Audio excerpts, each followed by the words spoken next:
जो 20 amino acids हैं total, ठीक है, हमारी बॉडी में कितने नेचुरली अकरिंग अमीनो एसिड्स कितने हैं? 20, ठीक है।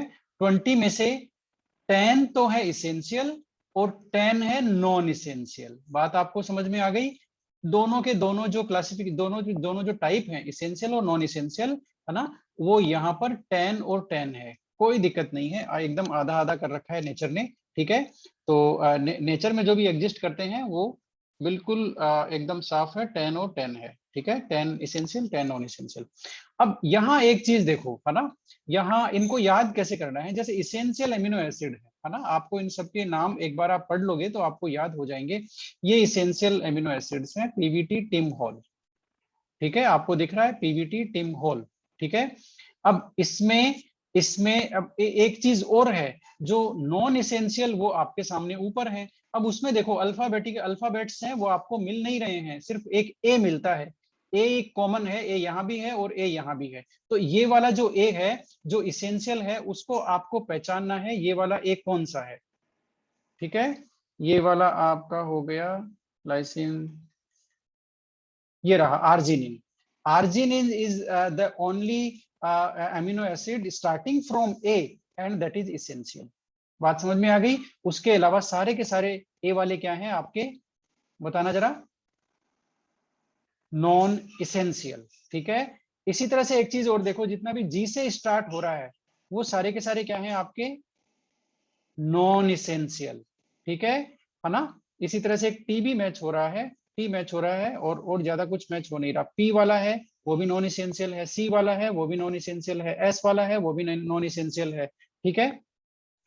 तो इस तरह से है। अब तो इस तरह से है ये चीजें आपको, अब ये जो नेमिंग है वो आपको याद करनी पड़ेगी। इसमें जो पीवीटी टिम होल है, इसमें आपको यही ध्यान रखना है कि टी वाला कौन सा आता है और ए वाला कौन सा आता है, ठीक है। तो ये 10 एमिनो एसिड्स हैं which are essential and 10 amino acids which are non essential, ठीक है। तो इनकी लिस्ट है, इसको आप लोग 20 एमिनो एसिड्स को क्लासिफाई कर लेना कौन क्या क्या है। और ये जो ट्रिक है I will send it to you, उसके हिसाब से इनको याद कर लेना, कौन सा एमिनो एसिड अल्फा है, कौन सा कौन सा एमिनो एसिड इसेंशियल है, कौन सा नॉन इसेंशियल है, ठीक है ना। और ये हो गया। अब अब हमने जो बात करी थी ना, कौन सी, वो भी देख लेते हैं। कौन सी बात करी थी? एसिडिक और बेसिक अमीनो एसिड को आइडेंटिफाई किया था ना हमने। एसिडिक और बेसिक अमीनो एसिड्स को आइडेंटिफाई किया था। एसिडिक वो होते हैं जिनमें क्या बोलते हैं, किसका नंबर ज्यादा होता है, बताना जरा। NH2 एसिडिक, एसिडिक में सी डबल, एसिड। हाँ, COOH का नंबर ज्यादा होता है, किससे? NH2 से। वो हो गए हमारे एसिडिक। और एसिडिक अमीनो एसिड आपके सामने है, ये रहा aspartic. Aspartic amino aspartic acid है और ग्लूटामिक एसिड है। ये दोनों ऐसे अमीनो एसिड हैं which are acidic amino acid, because R की वैल्यू में, ये देखो क्या आ गया, आर की वैल्यू में COOH है। वैसे तो एक COOH है ही है ना, जो आर की ये ऐसे ही तो कनेक्ट होता है, NH2CH COOH। और ये जो आर की वैल्यू है वो यहाँ कनेक्ट होगी CH2COOH, ठीक है। तो बेसिकली अब COOH का नंबर देखो ज्यादा हो गया, 2 COH हो गए, यहाँ पर 2 कार्बोक्सिलिक एसिड फंक्शनल ग्रुप हो गए, और जो एमिनो ग्रुप है वो एक ही है, तो ये हो गई एसिडिक। तो 2 हैं अमीनो एसिड जिनके ऑलरेडी नाम में ही एसिड लगा हुआ है, ये देखो, बाकियों के नहीं है, इनके नाम में ही एसिड लगा हुआ है, ग्लूटामिक एसिड, एस्पार्टिक एसिड। ये क्या है दोनों, बताना जरा। ये एसिडिक अमीनो एसिड हैं because they have the number of carboxylic acid functional group greater than number of amino functional group, okay। अब ये देखो, ये बेसिक हैं। अब बेसिक का आप मतलब समझ गए ना, इनमें अमीन फंक्शनल ग्रुप का नंबर ज्यादा है। तो ये देखो, ये आर की वैल्यू है, this is value of R. R में ही यहाँ पर एक NH2 ग्रुप आ गया, इसका मतलब टोटल जो नंबर है NH2 ग्रुप का वो ज्यादा हो गया COOH से। That's why these are basic amino acids, ठीक है। तो ये 3 हैं, ये बेसिक अमीनो एसिड हैं, कौन से? लाइसिन, आर्जिनिन और हिस्टिडीन, ठीक है। ये बेसिक अमीनो एसिड हैं, और ये 2 हैं बेचारे, इनके नाम में ही एसिड है, एस्पार्टिक एसिड, ग्लूटामिक एसिड, ये एसिडिक अमीनो एसिड हैं, ठीक है। ये बाकी सारे के सारे आपके क्या हैं, ये बाकी सारे के सारे आपके क्या हैं, न्यूट्रल अमीनो एसिड्स। ठीक है। तो इस तरह से ये अमीनो एसिड्स का क्लासिफिकेशन था, और कौन से इसेंशियल हैं, कौन से नॉन इसेंशियल हैं। टोटल 20 है, सारे के सारे अल्फा है, 10 इसेंशियल है, 10 नॉन इसेंशियल है। लिस्ट आपको याद करनी पड़ेगी, इसका कोई रास्ता नहीं है। और आप इसमें से ये भी देख सकते हो, कोई एक आप वैसे बहुत ज्यादा जरूरी नहीं है इस लिस्ट को रटना, लेकिन फिर भी आप लोग पीवाईक्यू में देखना, शायद एक आधा क्वेश्चन ऐसा है कि कौन सा इसेंशियल है, कौन सा नॉन इसेंशियल है। लेकिन वहां भी एक चीज है वहां पर, दैट इज एक चीज है वहां पर, वो मैं आपको बता देता हूँ। Most of they ask the questions about amino acids till 5 और 6 ओनली। जो स्टार्टिंग के है ना, वहीं तक के लिए पूछते हैं, मैक्सिमम। ठीक है ना। मैक्सिमम जो है वो इन्हीं के बारे में पूछते हैं स्टार्टिंग में, क्योंकि स्टार्टिंग वाले हमें पता भी होते हैं, स्टार्टिंग वाले ही पूछते हैं। ठीक है, इसके अलावा नहीं पूछते हैं। अब यहाँ पर एक चीज मैं और बता दूं आपको, वो ग्लाइसिन के बारे में हमें बात करनी है। ग्लाइसिन बेसिकली सबसे सबसे स्मॉलेस्ट अमीनो एसिड है ना। ग्लाइसिन का फॉर्मूला बताना जरा। ये हो गया, ग्लाइसिन में एच की वैल्यू क्या है, ध्यान है किसी को? सबसे छोटा है अमीनो एसिड एच है, एच है। ओके, यस सर, एच है। यस यस यस, ये हो गया हमारा ग्लाइसिन। ठीक है, अब इसमें ये ग्लाइसिन है। अब मुझे ये बताओ, ये कायरल है कि नहीं है, बताओ। ये नॉन कायरल है। ठीक है, कैसे पता चलेगा? या एकाइरल है, रादर विस राइट, एकाइरल। कैसे पता चलेगा? तो 2 हाइड्रोजन अटैच है ना। हाँ, यस यस यस। ये जो टेट्राहेड्रल कार्बन है, जिसको मैंने स्टार मार्क किया है, इसकी चारों वैलेंसीज डिफरेंट है, होनी चाहिए, डिफरेंट होनी चाहिए कायरल होने के लिए। लेकिन यहाँ पर क्या है, 2 valencies, okay, they are satisfied with the same group hydrogen, okay, that's why this is achiral and the only amino acid which is achiral. बात समझ में आ गई? एकाइरल और ऑप्टिकली इनएक्टिव, ये क्या है? नॉट ऑप्टिकली एक्टिव या ऑप्टिकली इनएक्टिव। नॉट लिख देते हैं, because all other are optically active. ये लो भाई, ये केवल अकेला ऐसा है जो क्या है, ऑप्टिकली एक्टिव नहीं है। इसके अलावा सब में देख लो, ये जो ग्रुप है ना, ये जो ग्रुप है आर जिसको बोलते हैं, यहाँ पर आर की वैल्यू हाइड्रोजन है, ये जो यहाँ पर जो ग्रुप आएगा that is different than these 3। ये जो 3 है, हाइड्रोजन, COOH और NH2, ये तो फिक्स है, ये 3 ग्रुप तो फिक्स है इस कार्बन के, है ना। इनको हम रादर ऐसे लिख सकते हैं, इस तरह से लिख सकते हैं हम इनको। आर नीचे था ना, उसकी वैल्यू यहाँ लिखेंगे, यहाँ लिखेंगे। और ये आपका फिशर प्रोजेक्शन हो गया, किसके लिए? ये हो गया ये जो हमारा जो स्मॉलेस्ट है ग्लाइसिन, ठीक है, उसके लिए क्या हो गया, फिशर प्रोजेक्शन हो गया आपके सामने। ओके, अब यहाँ पर एक चीज देखो आप, ये जो आर की वैल्यू है, ये तो यहाँ पर हाइड्रोजन है, ये सिमिलर हो रही है इससे, ठीक है। इसके अलावा किसी में भी आर की वैल्यू इन तीनों ग्रुप, ये जो तीनों ऑलरेडी एग्जिस्टिंग ग्रुप है इस कार्बन से, इनसे मैच नहीं करती है, सबकी वैल्यू डिफरेंट है। इसलिए जो 19 बाकी बच गए, वो सारे के सारे ऑप्टिकली एक्टिव हैं और कायरल हैं। Optically active and chiral, the only amino acid that is glycine, it is not optically active and achiral amino acid। बात समझ में आई कि नहीं आई? तो ये ध्यान रखना, जो except glycine all are optically active, okay, ठीक है। और जो सारे के सारे 20 हैं, they belong to the L family, they belong to the L configuration. जो हमने कार्बोहाइड्रेट में डीएल कॉन्फ़िगरेशन की बात की है ना, उसमें एल फैमिली से बिलोंग करते हैं। और एल का मीनिंग होता है NH2 लेफ्ट हैंड साइड में आ रहा है, ठीक है। ये तो हुई एक बात। अब जो है वो काफी इंपॉर्टेंट पोर्शन हम लोग डिस्कस करने वाले हैं, किसके बारे में? अमीनो एसिड्स के बारे में, ठीक है। तो अमीनो एसिड्स के बारे में कुछ इंपॉर्टेंट प्रॉपर्टीज हैं, वो हम लोग देख लेते हैं। सबसे पहले तो अमीनो एसिड्स क्रिस्टलाइन सॉलिड होते हैं, है ना। आप लोग इनको परचेज भी कर सकते हो, मार्केट में भी मिलते हैं लेबोरेटरी पर्पज के लिए। तो ये क्रिस्टलाइन आपके क्रिस्टलाइन सॉलिड्स होते हैं ये, ठीक है ना। और ये एक्वस यानी कि वाटर सोल्यूबल होते हैं, ठीक है, वाटर सोल्यूबल होते हैं, क्रिस्टलाइन सॉलिड होते हैं। देखो इनका ये जो प्रॉपर्टीज है, इनका कनेक्शन है ना, हम इसीलिए डिस्कस कर रहे हैं इनको। और ये एक हाई एमपी होता है इनका, हाई मेल्टिंग पॉइंट होता है, ठीक है। और ये बिहेव्स लाइक सोल्ट्स, किन की तरह बिहेव करते हैं, हमारे जो सोल्ट्स होते हैं ना, सोल्ट्स जानते हो ना, NaCl और ये सारे सोल्ट्स, है ना, ये सोल्ट्स की तरह बिहेव करते हैं। इसीलिए तो देखो सोल्ट्स भी क्या होते हैं, क्रिस्टलाइन सॉलिड होते हैं, और salts are water soluble, salts are they have high melting point. तो अमीनो एसिड भी दे बिहेव्स लाइक सोल्ट्स। अब यहाँ पर एक क्वेश्चन ये आ गया कि भाई क्यों भाई ये सोल्ट की तरह क्यों बिहेव करते हैं, why they behaves like salt, ठीक है। तो अब हम इंपॉर्टेंट सेक्शन इनका डिस्कस करेंगे कि इनका जो नेचर होता है वो इस तरह से क्यों होता है, हाई मेल्टिंग पॉइंट इनका क्यों होता है, वाटर सोल्यूबल क्यों होते हैं, सोल्ट्स की तरह बिहेव क्यों करते हैं, वो हम अब डिस्कस करेंगे, ठीक है।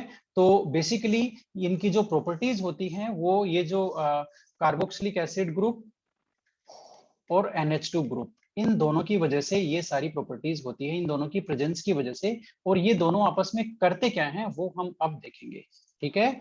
हमने देखो हमारे पास एक अमीनो एसिड है, सिंपलेस्ट अमीनो एसिड, ठीक है। सिंपलेस्ट अमीनो एसिड, या फिर हम एक कॉमन स्ट्रक्चर ले लेते हैं रादर, ठीक है, कॉमन स्ट्रक्चर ले लेते हैं अमीनो एसिड की। वो हमारी कॉमन स्ट्रक्चर है, आप लोग देखते जाइए हम कर क्या रहे हैं, CHR और ये COOH, ठीक है। ये हमारे लिए एक अल्फा अमीनो एसिड है, ठीक है। अल्फा अमीनो एसिड को हमने एक्वस सॉल्यूशन बना दिया, क्या बनाया, एक्वस सॉल्यूशन, ठीक है। तो ये जो एक्वस सॉल्यूशन हम जैसे ही बनाएंगे वैसे ही ये जो दोनों हैं इनको मीडियम मिल जाएगा, किनको, ये जो दोनों है ना, ये एक्वस सॉल्यूशन में, चलो एक्वस सॉल्यूशन में होता क्या है वो देख लेते हैं। NH2 ग्रुप का क्या नेचर है, प्रोटॉन एक्सेप्ट करना है कि प्रोटॉन डोनेट करना, बताओ NH2 ग्रुप का क्या नेचर है।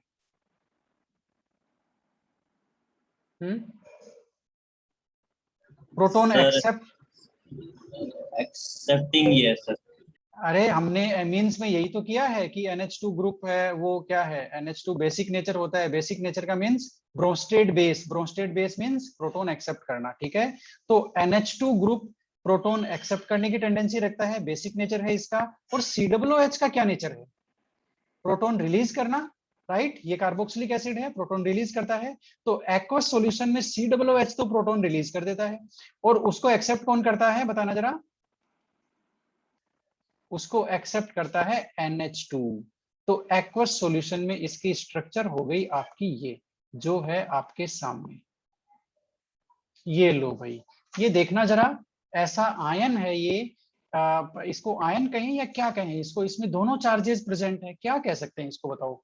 ये ऐसा स्ट्रक्चर हमारे सामने आ गया जिसमें, yes yes, it is dipolar ion, it is not a normal ion, it is a dipolar ion, dipolar ion means it contains both the charges plus and minus, ठीक है, डाइपोलर आयन। और एक special नाम हमने dipolar ions के लिए chapter जो हमारा एमिन्स का था उसमें एक स्पेशल नाम हमने लिया था कि ऐसे मॉलिक्यूल्स जिनमें दोनों चार्जेस प्रेजेंट होते हैं उनको हम बोलते हैं, एक स्पेशल नाम है हमारे पास, and that is zwitterion, that is zwitterion. तो ये ज्विटर आयनिक फॉर्म में एग्जिस्ट करते हैं, कौन, हमारे अमीनो एसिड, इनमें पॉजिटिव एंड नेगेटिव चार्ज दोनों होते हैं, ठीक है। तो ये ज्विटर आयनिक फॉर्म में एग्जिस्ट करते हैं, okay.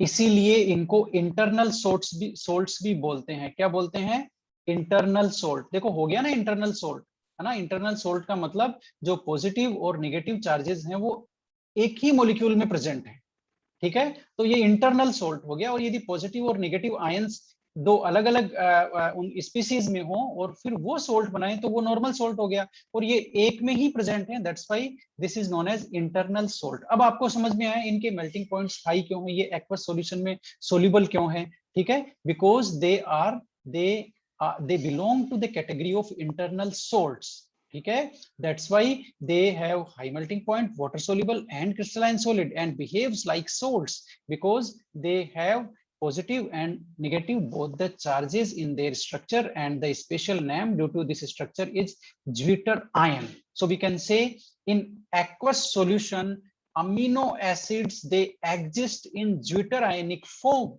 or dipolar ionic form, ठीक है। ये तो हुई एक बात, है ना, ज्विटर आयन का मतलब समझ में आ गया। ये ध्यान है आपको, अमीनो एसिड सॉरी एमिन्स वाले चैप्टर में भी हमने ज्विटर आयन ये वर्ड है वो यूज किया था एक जगह, यस सर। सल्फेनिलिक एसिड के लिए किया होगा शायद। सल्फेनिलिक एसिड हमने बनाया था एक रिएक्शन में, और उसमें पता चला कि वो एसिडिक और बेसिक ग्रुप दोनों है, तो वो प्रोटॉन ले लेते हैं, दे देते हैं, और वो डाइपोलर में कन्वर्ट हो जाते हैं, ज्यूट्रायनिक फॉर्म बोलते हैं। अब देखना वहां भी है ये ज्यूट्रायनिक जो टर्म है वो, ठीक है।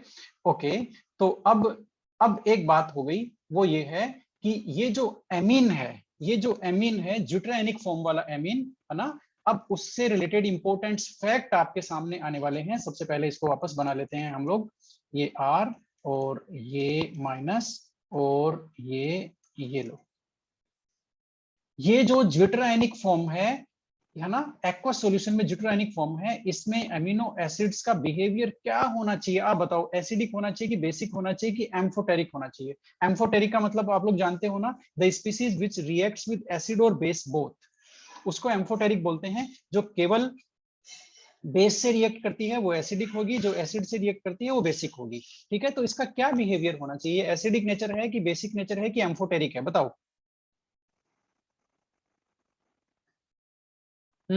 आपके हिसाब से क्या होना चाहिए? ये स्पीसीज जो आपके सामने है, zwitterionic form of alpha amino acid, it will accept a proton और it will donate a proton और it will do the both?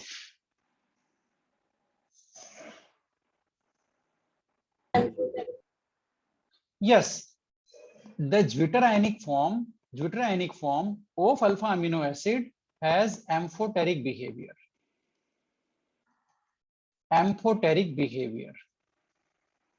Amphoteric behavior, it means it accepts, it reacts with acids and bases both.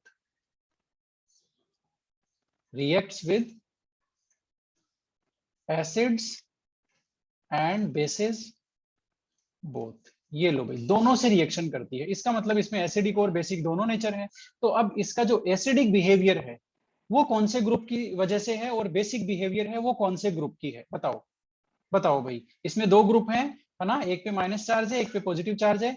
आपको ये बताना है कि sir ये इसमें acidic और बेसिक दोनों नेचर तो हैं, दैट्स अ फैक्ट, लेकिन वो एसिडिक नेचर कौन से ग्रुप की वजह से है और बेसिक नेचर कौन से ग्रुप की वजह से है? ध्यान रखना, यहां पर हम लोग प्रोटॉन एक्सेप्ट और प्रोटॉन डोनेट करने वाला जो फीचर है वो यूज लेंगे। That is hint for you. फटाफट बताओ कौन से ग्रुप की वजह से एसिडिक नेचर है, कौन से ग्रुप की वजह से बेसिक नेचर है, फटाफट। NH3+ की वजह से एसिडिक और COH- के कारण बेसिक। बेसिस क्या होते हैं? Protein. Yes yes, very good. It can, पहले मैं ये लिख देता हूं, it can accept and donate, it can accept and release a proton, ठीक है। यस, अब ध्यान दो भाई, है ना। बेसिस कौन से होते हैं? प्रोटॉन एक्सेप्ट करने वाले बेस होते हैं, ब्रोस्टेड बेस। ब्रोस्टेड की क्या डेफिनेशन है? Proton acceptors are base. तो प्रोटॉन एक्सेप्ट कौन सा ग्रुप करेगा? ये तो करेगा नहीं, ये ग्रुप करेगा COOH। so that is important point, important fact. What is that? Basic nature of deuterionic form, the basic nature of the deuterionic form is due to this group, COO- group, ठीक है ना। इसकी वजह से क्या होती है? Basic nature. बात समझ में आई? बेसिक नेचर, क्योंकि प्रोटॉन तो इसी की वजह से एक्सेप्ट करेगा ना। Basic nature is due to COO- group, हो गया। और एसिडिक, एसिडिक का मतलब होता है प्रोटॉन रिलीज करना। तो रिलीज कौन सा ग्रुप करेगा? ये ग्रुप रिलीज करेगा, कौन सा? NH3+ वाला, ये प्रोटॉन रिलीज करेगा। इट मींस ये इसका ज्यूटेरायनिक फॉर्म का जो एसिडिक नेचर है that will be due to NH3+। Acidic nature of zwitterionic form, ठीक है, zwitterionic form is due to presence of, बताना भाई, एसिडिक नेचर किसकी वजह से प्रेजेंट हुआ? NH3+ ग्रुप, ठीक है, ये इंपॉर्टेंट है, ध्यान रखना, क्योंकि ये थोड़ा सा कंफ्यूजिंग है ना, वो क्योंकि हमने स्टार्टिंग में ये लिया है कि ये बेसिक ग्रुप है, वो एसिडिक ग्रुप है, लेकिन ज्यूट्रायनिक फॉर्म में चीजें बदल गई हैं। ठीक है, तो एसिडिक नेचर तो उसकी वजह से है, और बेसिक नेचर किसकी वजह से है? बेसिक नेचर ये हो गया due to presence of COOH minus group. ठीक है, तो बेसिक नेचर इसकी वजह से है ज्यूट्रायनिक फॉर्म में, और एसिडिक नेचर उसकी वजह से है। और ज्यूट्रायनिक फॉर्म का ओवरऑल बिहेवियर क्या है? ये एम्फोटेरिक है, ये एसिड और बेस दोनों से रिएक्ट कर सकती है। ठीक है, इतना हमने वो किया, कवर किया। ज्यूट्रायनिक फॉर्म क्या है ये भी हमने कवर किया। इंटरनल सॉल्ट्स होते हैं, water soluble, high melting point. हमने ये कवर कर लिया कि ग्लाइसिन जो स्मॉलेस्ट वो होता है amino acid, simplest amino acid होता है, वो ग्लाइसिन ऑप्टिकली एक्टिव नहीं होता, उसके अलावा सारे के सारे ऑप्टिकली एक्टिव होते हैं। हमने ये कवर कर लिया कि all 20 belong to the L family, जैसे सारे के सारे नेचुरली अकरिंग जो हमारे मोनोसेक्राइड्स हैं they belong to the D family, वैसे ही ये एल फैमिली से बिलोंग करते हैं। इसका फिशर प्रोजेक्शन रखेंगे तो NH2 आपका आएगा लेफ्ट हैंड साइड में। ठीक है, इसेंशियल नॉन इसेंशियल का concept I think you have got it. Essential मतलब वो हमारे लिए इसेंशियल है, हमारी बॉडी में सिंथेसाइज नहीं होते, इसलिए हमें डाइट से लेना है, हमारे लिए इसेंशियल है। नॉन इसेंशियल हमारी बॉडी में बनते हैं, ठीक है, और वो हमारे लिए इसेंशियल नहीं है, नॉन इसेंशियल। एसिडिक ये सारा हो ही गया। ये टेबल है, देखो टेबल में आपको एक बार तो नाम सबके पढ़ने ही पड़ेंगे, कम से कम आपको इस पोजीशन में आना है कि 3 लेटर सिंबल देखने से आप उसका नाम बता पाओ कि GLY लिखा हुआ है तो ये ग्लाइसिन है। ठीक है ना। और ये आई आपको पता चली गया कि ये एल अमीनो एसिड हैं सारे के सारे। अल्फा का मीनिंग पता चल गया, NH2 की पोजीशन अल्फा कार्बन पे होती है with respect to COOH group. Total 20 है, 10 आधे कर दिए नेचर ने, हिसाब किताब बराबर रखा है एकदम। प्रोटीन्स का मेन काम क्या है? Growth and maintenance. ठीक है, तो अभी एमिनो एसिड्स के बारे में और भी काफी कुछ है, लेकिन वो आज हम लोग लेंगे नहीं। आप लोगों की कोई क्लास है क्या? Yes sir. क्लास है तो कोई बात नहीं, वो वैसे भी आज हम थोड़ा सा क्या बोलते हैं,